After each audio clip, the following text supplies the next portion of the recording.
Denial is warm and comfortable, as I always say. The truth is cold and can hurt. So, I expect plenty of haters if you don't like what you're hearing. Usually, it's going to include kernels of truth. All right? There's going to be some real information. And welcome to the security guy and CIA spy. I am Robert Siciliano, and this is Peter Warmka. Robert, how are you today? Hey, Peter. I'm doing pretty good. Nice to see you. Yeah, So it's almost the end of the week. Great. For those of you who don't know, Peter is an actual retired CIA spy. Peter, for those who are seeing us live on LinkedIn and live on Facebook, live on Twitter, and live on YouTube, tell them a little bit about yourself. Well, I spent over 23 years as a case officer with the Central Intelligence Agency, and almost that entire time, over 20 years, I was overseas. I claim to be a specialist in how to breach security of organizations, as I did that to collect intelligence against the requirements I would receive. And I would breach the security predominantly through the targeting of insiders. So I've turned that around now after retiring to work with organizations, both from the private sector as well as public sector. And because we know that the security breaches are happening all of the time, they're on the increase, and it's across the entire spectrum. It's not only these really big companies that we hear about, because that's what makes the press, right? But we got companies of all sizes. So I work with organizations to help sensitize them regarding the threats and to help them understand that their weakest link, but what should be the strongest part of their defense is going to be their employees. So helping work with their employees to change their mindsets and help them to combat this huge problem of human hacking. So let me ask you: when you were a CIA spy, did you lie? Well, the thing is now, do I lie today? If I did lie or I didn't lie, how would you know? I guess you assume that I'm being truthful. Of course, there were times when I had to lie. We can have a whole program on lying. Actually, I'm going to be presenting some presentations regarding how to spot a liar. But yeah, I had to lie to protect my cover at different times, because if I were to go out and say, hey, I'm with the CIA spy, I'm a CIA, and who would like to work with me, people are going to say no way, right? So I had to protect that cover. I had to approach them with a pretext to get them to trust me, and then eventually work with them. But yeah, I had to lie. It was part of the job. So a pretext is a form of disinformation, correct? Yes, and to a certain degree, it is disinformation, at least regarding the who I generally am and what am I after, right? I'm feeding disinformation to get them to trust me, because if I were to give them the real reality, once again, the real truth, let's say, they might not want to, they might be very reluctant to cooperate with me. Well, that is exactly what we're going to be talking about today. So here, CNBC talks, Department of Justice charges 3 Russians with running foreign influence and disinformation network in the U.S. This was published just this week. So the Department of Justice is charging a high-ranking Russian legislator and 2 of his staffers with running a years-long scheme to influence U.S. officials by peddling disinformation to advance the Kremlin's interest, court documents showed. So essentially, these were likely, Russian legislators who were functioning as spies for the Kremlin. The 3 men worked to undermine America's international alliances, evade U.S. sanctions, and promote Russia's illicit actions designed to destroy the sovereignty of Ukraine, according to an indictment. Their scheme included staged events, paid propaganda, and the recruitment of at least 1 American citizen to do their bidding in unofficial capacities, the indictment alleges. Yeah, this happens all of the time. And I'm glad they've actually taken some action, identified these individuals. Whether or not they ever brought to justice, I mean, in U.S. courts is a whole nother thing, right? But at least they're going after some of these people. And that's important. Yeah. So I wrote an article not too long ago in regards to disinformation, right? Disinformation, fake news, how the weaponization of social media has you conned. And that's partly what the Russian ambassador or intelligence officer was doing. So this post that talks about, takes a hard, honest look at what's happening right now. You either get it or you're a victim of what's going on. Victims who read this will trash it and deny the reality of what they read. Denial is warm and comfortable, as I always say. The truth is cold and can hurt, and nobody likes to admit that they're wrong ever. So, I expect plenty of haters if you don't like what you're hearing. So I often say, Peter, and people don't like it when I say it, is that people are much like cattle or sheep. They want to be led.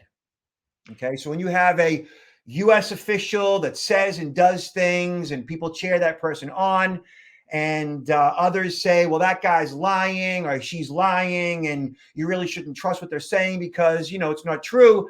And then people are well, maybe it's the media that's lying. Maybe it's you that's lying. And so we disagree as to what's the truth and what's not, right? Well, that's very true. And you know that this is important to distinguish between disinformation and misinformation. Disinformation is that whoever is communicating the information knows that this information is false, and they're intentionally disseminating it, putting it out there to deceive and to manipulate the public, versus misinformation is when people are continue to pass on information. It's like someone that might be reading an article on Facebook that is not totally true, not totally correct. They're not realizing it. They believe it's true, and they will pass that on. They will share it, or they will talk to their friends about what's going on. They heard it, they saw it, and that could be misinformation. But they're not intentionally trying to mislead. They think the information is true, but they're passing it on. So that's a very important, I think, distinction between those two type of things. We're talking about specifically disinformation, intentional deceit, deception. You definitely are the expert here. So here's how it's done, right? So many of you may recall back in 2018-19, there was an expose regarding Cambridge Analytica on behalf of its clients. And Cambridge Analytica was a company that had essentially access to Facebook's info, you and I.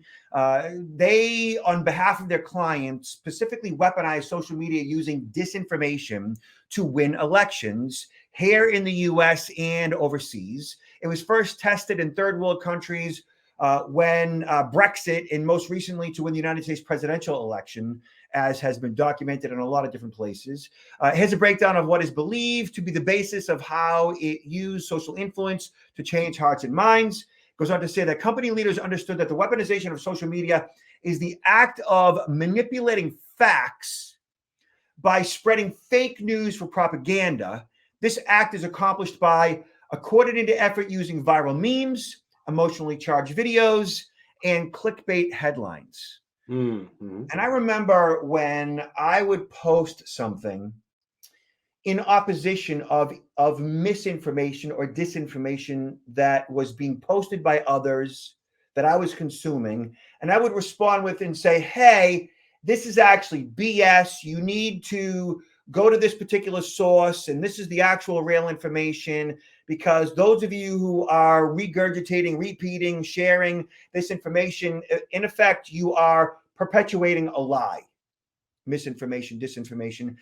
And when I would do that, my feed would begin to fill up with what was likely Russian bots or humans that were feeding into the lie and telling me that I'm lying. Yeah.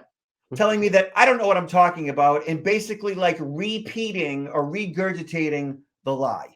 And I know it was either bots or it was humans that were working for, say, the disinformation campaign, because of the nature of their communications, being relatively robotic, copying and pasting information that you'd see elsewhere. Like it was coordinated, opposed to it being one of my friends or followers, And then my friends and followers who I might have been in, say, opposition with, or we might not have been on the same page politically, would then echo the sentiments of the bot.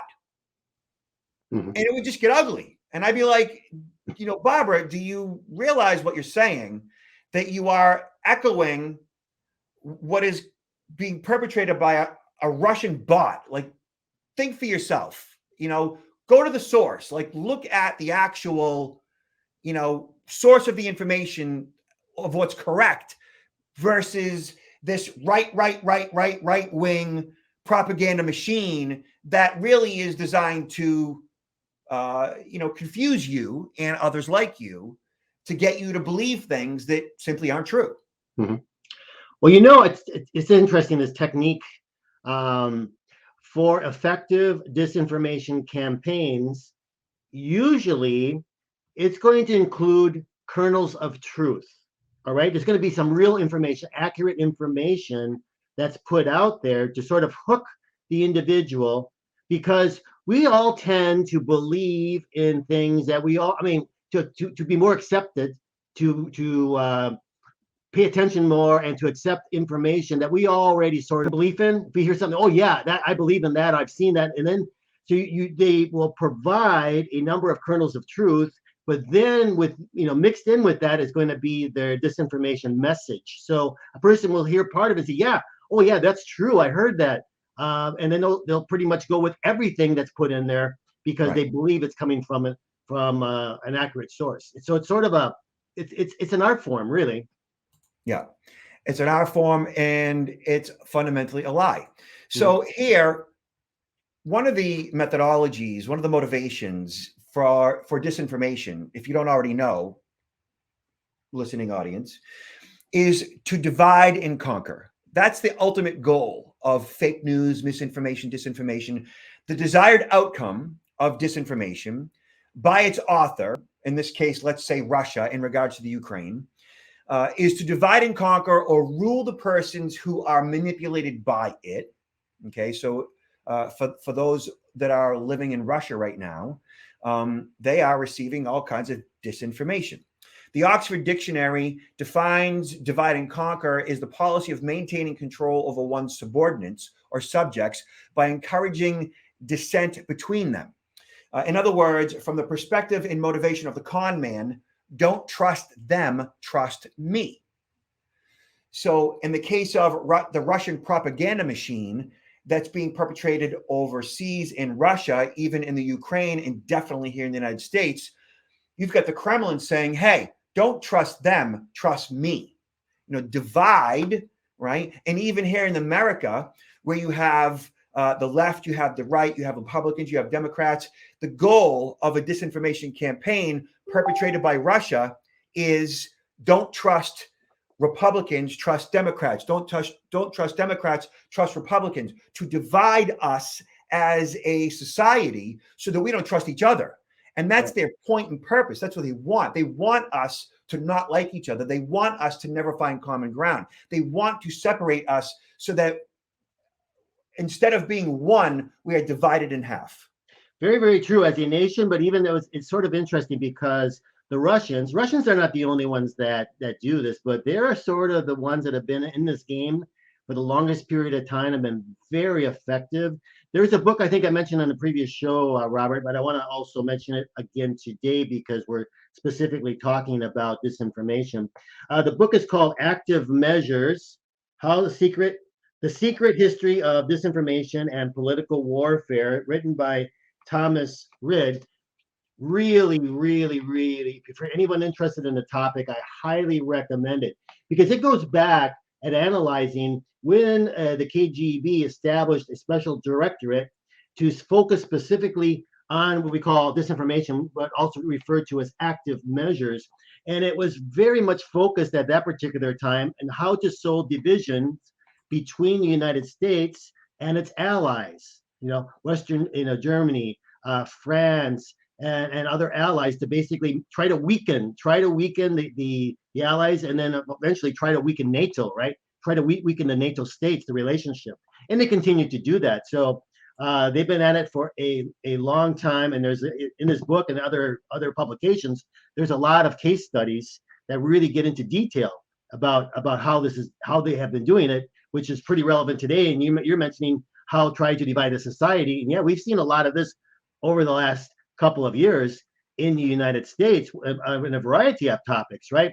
Topic of Black Lives Matters, topic of COVID, and you see the two sides, and it's like, wow, it's almost like a civil war on how people come down on two or three sides of an issue. And a lot of that, of course, they're not behind, they're not causing, this per se, but they are aggravating, they're using it, they're manipulating it. These are just, topics that they can really leverage and be able to disseminate information, whether it's through their own sources or assets, individuals who already have a listening audience, who write for major articles, who have maybe who have podcasts, okay, or who have blogs on Facebook. They will have individuals on their payroll who will be actually working to conduct these type of things. Yeah, like Tucker Carlson. I didn't Yeah. say that, did I? Hey, I'm just kidding, right? We're gonna Okay, get a comment on that one. right. So, disinformation, also known as desinformatia. Disinformation fundamentally is lying. Fake news used to be spread by the spoken word only, but with the invention of the printed word and the press, disinformation was spread using pamphlets, leaflets, books, magazines, political cartoons, and planted in clandestine newspaper articles. Agents of influence, political spies, like you had mentioned, journalists, can all be used to spread disinformation. As you, the expert, said, digitally, social media spreads fake news like the proverbial wildfire, which is a huge problem, and leverage for the bad guy. In this case, Cambridge Analytica, the Kremlin, and so forth. The birth of the word disinformation comes from the Russian word desinformatia, right? Desinformatia, Joseph Stalin coined the term in 1923, derived from the title of the KGB Black Propaganda Special Disinformation Office Department. Yep. Disinformation was formally defined in the Great Soviet Encyclopedia in 1952 as false information with the intention to deceive the public. Disinformation, the Russians created it. They built it. It was born of their intellect. And they are the best at it. And it now has been perfected through science, through companies like Cambridge Analytica, and it is being used to influence us via social media all day, every day. And from my perspective, you are either sheep or cattle being led, or you are questioning what you are reading and you are finding out what is real and what is fake. Or again, you're just a victim of it. And people who are a victim of it often will deny that they are a victim of it, that they just want to believe that this person who is spouting all of this BS is in fact legit because they want to believe in that person. Their heart of hearts want to believe in that individual. Like right now, millions and millions and millions of people in Russia want to believe that Putin is a good guy. They want to believe that. They don't want to believe that the guy that is in charge of their country is indiscriminately killing women and children who are waiting for the train. They don't want to believe that. So the moment that you tell them that what Putin is telling you is a lie, they will yell and scream at you because they don't want to believe that, because it's too difficult for them to believe that their guy, Putin, is a bad guy. They want to believe he's a good guy, so they would prefer to believe the disinformation than the truth. It's a little bit more, it's more difficult for them, in all fairness, though, to the Russian public to really try to make an informed decision about events, right? Because here, in the Western world, the United States, we have freedom, freedom of press. We have we can get into discussion about different types of censorship, but for the most part, it's a pretty free society in regard to sharing of information of all opinions. But right now, in Russia, of course, a lot of the information they receive is censored, because they live in that authoritarian society where a lot of the information is basically they don't necessarily have ready access to it compared to what we would have at all. Like they don't have Wall Street Journal, New York Times. They don't have USA Today. And even those publications lean a little bit left, lean a little bit right, a little bit of left of center, a little bit of right of center. And then you have all your left leaning and right leaning. But they don't even have that. They have, government issued information and that's it. And they block Facebook, they block LinkedIn, they block social media entirely. And the only way that their citizens can actually get legit information from other countries is by using a VPN, a virtual private network, that allows them to access IP addresses or change their IP address to look like it's coming from, say, Italy or Poland or wherever, that will allow or facilitate access to news beyond their borders. I mean, we heard stories, right, in the news about family members, for example, people in Ukraine getting telephone calls from relatives in Russia, and when their family in Ukraine is telling this is what's happening, their family in Russia doesn't want to accept it. They don't want to. They can't imagine that's happening. That's not what they're seeing through their trusted media sources, right? Yeah. So the 5 P's of persuasion, and my guess is, Peter, that being a former CIA agent, that you have engaged in a lot of these processes, and I'm sure that you teach it as well, or at least in such a sense that so your audiences understand what to look out for. Because I do the same thing regarding social engineering. Every time an email comes in, every time the phone rings, every time you get a text message, that you have to pay attention to what it is that you're consuming and what you're clicking and what you're doing and how it might affect your identity or your client data and so forth. So the 5 P's of persuasion are, psychographics, right? This is the study of people based on their aspirations, attitudes, and other criteria. And it is especially the case in market research. The study of psychographics is a methodology that is used to describe a person based on their psychological attributes. This method has been applied to studying values, attitudes, personality, opinions, lifestyles, and interests. And we saw a lot of that in the Cambridge Analytica scam, where they would basically determine if you are Republican, Democrat, left, right, pro-abortion, anti-abortion, pro-gun, anti-gun, and so forth. And they would serve up or feed you information based on your preferences. And they would then counter that information, get you all upset. They would send people information regarding if you were like a hard line, on the right, they would send you information against BLM that would upset you. So you'd be against BLM and so on, right? Psychological operations, PSYOPs, are used to convey certain pieces of indicators and information to an audience to influence their motives, objective reasoning, and emotions. It can ultimately affect the behavior of organizations, governments, and individuals. Not much different than psychographics, but parallel. Psychological warfare, right, which is a little bit of gaslighting as well, right? The act of psychological warfare is planned use of threats, propaganda, and other non-combat techniques during the danger of war or even during a war. Can also apply to any time of political unrest to demoralize, intimidate, influence the behavior or thinking of the enemy. And where we're seeing psychological warfare today is also in artificial intelligence leading to deep fakes.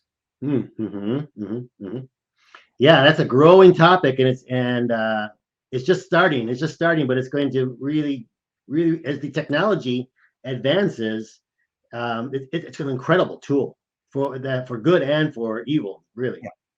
So, propaganda ultimately is defined as the information that has no objectivity and is used to influence a specific audience or to further an agenda. This is often done by presenting selective facts to encourage a particular perception or synthesis, or by using loaded language to create an emotional instead of a rational response to the given information. And that emotional response opposed to rational, that is all of social media today. It seems to be, yeah. Right. And look at, all of fraud is designed to elicit an emotional response, right? I mean, people aren't engaging rationally when they are, providing all their sensitive information to a scammer who sends them off an email.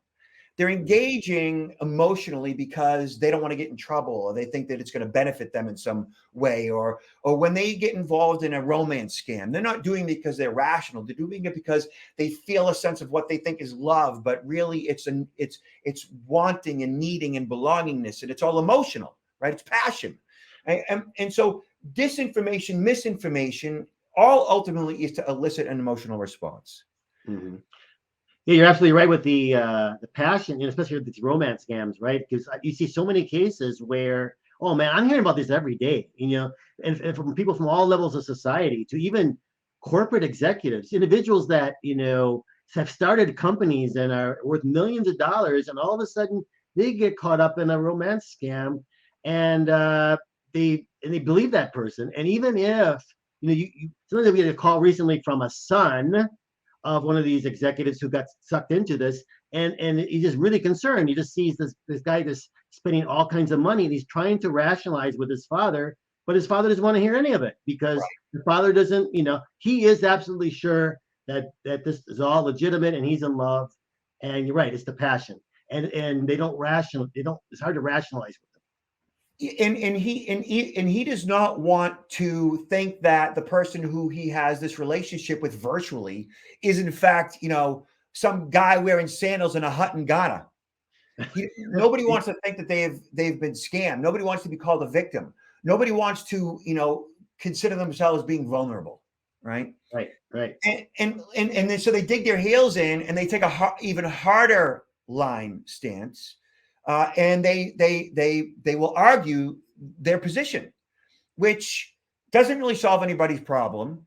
It ultimately causes more of a divide, and ultimately it leads to people just fighting and arguing and yelling at each other.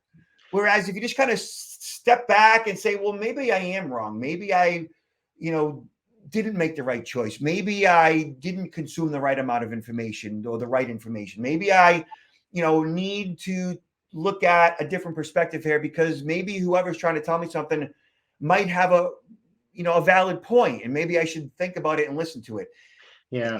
And it's that like accessing your own vulnerability, which I am of the belief myself that as far as I am concerned, that there isn't a day that goes by that I personally do not learn something, that I do not find that, oh, I did not know that. Like every day I find that, oh, I did not know that. Oh, that is new to me. Oh, I am 53 years old. I'm just figuring this out now.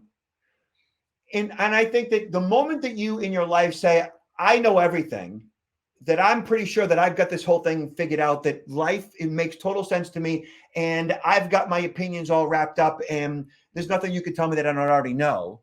I think the moment that you think that you know everything, that you know nothing. You're so vulnerable. That is a huge vulnerability to think Right. that oh, it's huge. Mm-hmm. You know what I think we need to see more of, and there's hundreds of thousands, millions of people that have been burnt through romance scams or other types of cons, right? And many times they don't really want to come out and talk about it because they feel really embarrassed, right? Or you deal a lot with identity people that have suffered from identity theft, and there's millions of people, but a lot of them don't like to talk about how some of their actions actually led them down that path or allowed it to happen. But I think how we could really help each other. I mean, Robert, me and you, we can talk about this all the time, and other people that are kind of like experts in the industry. But Right. when people hear testimonials of people in their family or their neighbors or their friends or other people, testimonials of this is what happened to me and this is why it happened to me. This is how it really devastated me, and this is how I had to, this is all the things I had to do to recover from it. I think if we were to hear more of those stories from the public, and maybe in the future, getting some of our listeners to be able to come in and share some of their stories in regard would be really valuable to our listeners. Agreed. So, Peter, what do you got going on these days? What do you want to promote? What do you want our listeners, viewers to head to? I always, every time you give me an opportunity, I like to promote my book. Uh, this actually goes into great detail about human hacking because it talks about, from my perspective of being a former spy, and how I breached security and how this is completely relevant to human hacking today. So I promote that. I give a lot of presentations. I have training specifically geared toward organizations that want to learn more about this, and companies. So I'm out on the road doing quite a few presentations now, and I'm getting queries for more. I'd be happy to entertain. Just send me an email at go to my website, counterintelligence-institute for more information, and just send me off an email with a query. I'd be happy to engage with anybody interested in the topic. Yeah, Peter is the real deal. He actually like goes to Langley and does presentations. So like he is the real deal. Yeah. I am at protectnowllc.com. So me and my team, protectnowllc.com. Peter, I think I told you last time we spoke, we sent out like a dozen contracts in the past couple of weeks. Organizations, associations, corporations are getting back to meetings and bringing in security awareness trainers, and that's me. So yeah, check us out at protectnowllc.com. We also have like a dozen hours of e-learning that your organization can consume. That would be under one of the tabs for cybersecurity training. So that's protectnowllc.com. And Peter, last words? Hey, good luck with the marathon. You are getting ready, right? I am, yes. Yeah, this is my 11th, so yeah. Fantastic. Congratulations. Yeah, congratulations. And have a happy weekend for those of you that follow Easter. Happy Easter to our listeners and to you, Robert. Okay, stay safe out there. And be nice to each other. Thank you, Peter. Take care. Until next time.